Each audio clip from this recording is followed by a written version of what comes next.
Guys, today I will show you one of my favorite never-ending Seeker Mine setups which can delete legendary difficulty. What?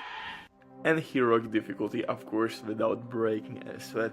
Man, I have to tell something about Seeker Mines. They are hell of a fun to use, jeez.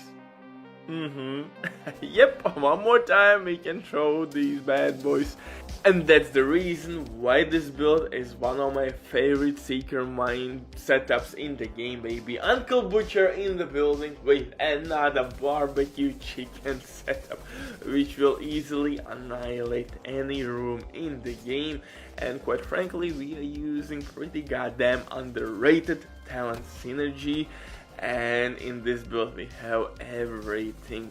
DPS check, survivability check. If you didn't know, actually preservation talent on your weapon will work with your skill kills. Status effects check, yeah baby. And like I said, I will repeat myself one more time, this build will work on legendary difficulty and heroic difficulty, and previously Seeker Mines were much better. That's the truth, man. And in this update, only way how to be efficient with Seeker Mines is if you can throw them basically non-stop. And I'm not using hardwired gears, by the way, here as well. It's pretty goddamn boring and still you have some limitations, but with this build you can get instantly Seeker Mines back. Hardwired gears can't provide that to you. But before we continue into the best part, quick word from today's sponsor, Diving.net. If you don't have enough time with good teammates but you still want to have all the best items in your game, then Diving.net is site for you. They have absolutely amazing team of consoles. They will complete your order super quick. Everything happens through account sharing. This service has been working for many years. They have tons of customer reviews. You can check everything by yourself. But now with my promo code RBDIV, you will have 15% discount on all service. It's an amazing deal, especially when right now they have some crazy sales going on. So definitely check those out. If you have any questions, simply drop comment down below or contact the operator. But now let's get back to my Seeker Mine setup. And like I said previously, unfortunately Seeker Mines received couple nerfs. What I mean by that, oh, at those good old days you could throw these bad boys non-stop and they would actually hit your freaking targets. Now your enemy has to be distracted with your second skill in order to nail them with your Seeker Mines, and that's the reason why I'm using Stinger Hive. Enemies will really focus hard on that hive to destroy it, and now you can throw your Seeker Mines. And damage is not that great, but with capacitor, exotic assault rifle, you can get ridiculous 60% skill damage boost, and from technician specialization, additional 10% skill damage boost. And don't forget that you will get disrupt grenades for legendary difficulty, absolutely golden. Must have grenades to stop chungas, stingers on their backs, to stop dogs, war machines, drones, healing stations, yada. You know the drill, baby. How disrupt grenades are actually dope. And on top of that, extra skill tier, which will allow us to use exotic Sir knee pad. That's my dirty Seeker here. Boom, my Seekers are back in business! This build is amazing, man! If you're new here, hey, hit that like, smash it up, or leave a hateful comment. It truly depends on your preference. Man, hit that like, smash it up. Anyway, let's move forward. For my main weapon here, I'm using King Breaker, named assault rifle with flatline talent. Why flatline is really nice here? Because you can apply on it linked laser pointer attachment from technician specialization. Of course, you could use maybe Insync, but most likely you will use capacitor. If you don't have capacitor, yep, use test subject named assault rifle with perfect Insync. That would be a really nice replacement since you don't have to stack it.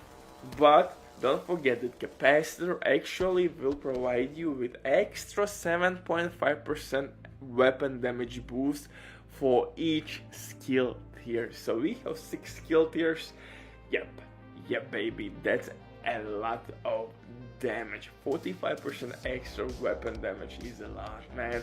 And if you're gonna pair it up with exotic Sawyers knee pads, add additional 30% weapon damage boost with full stacks, and you have 75% extra weapon damage buff.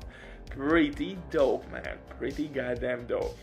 For gear, I'm using Empress International 3-piece for skill damage and skill efficiency reason. Skill damage as my main attribute, armor regen as second attribute, and in mod slots skill haste.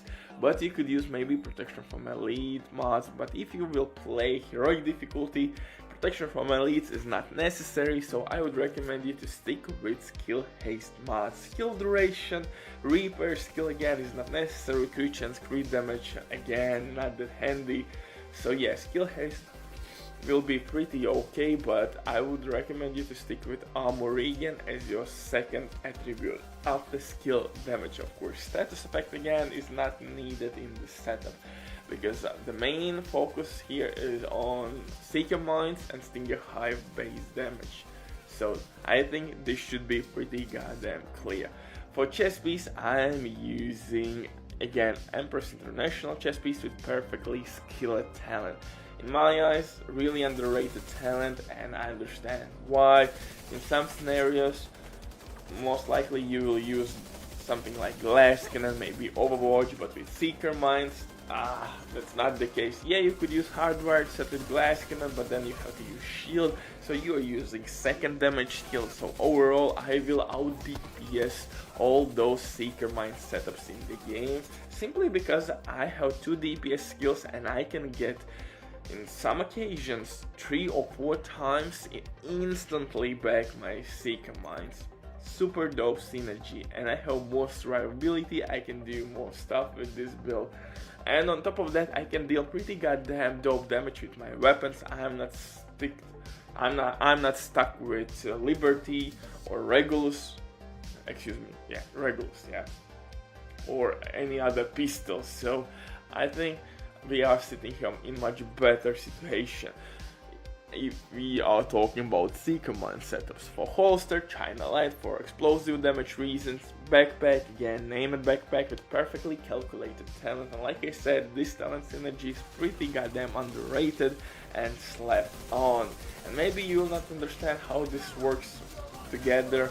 I will explain in a really simple way.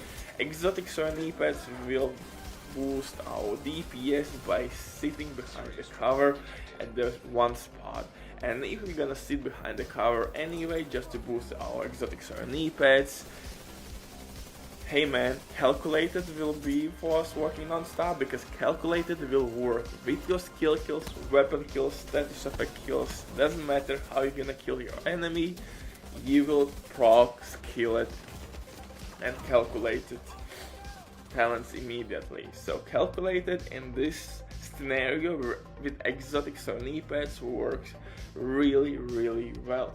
Dope synergy, you will get really quickly your skills back. 50% with one kill is pretty goddamn amazing. For gloves, I'm using Wyvern because of skill damage obviously, and Sawyers exotic knee pads, again really handy on legendary difficulty because you will not be staggered with explosions, you can sit behind the cover, and on legendary difficulty you will face a lot of drones, a lot of grenades. Really dope, so you can basically sit with your damage stacks and try to get those skills to proc your calculated backpack talent. And yeah, for the skills, Stinger Hive and Seeker Mine, pretty goddamn dope Seeker Mine build if you ask to me. Butcher drops the mic, stay safe, love you all, remember you're fucking amazing, and try this build or leave a comment down below what's your favorite Seeker Mine build. Seeker Mine setups give me a lot of fun, and that's the reason why I'm coming all the time back to the game, just to throw some balls.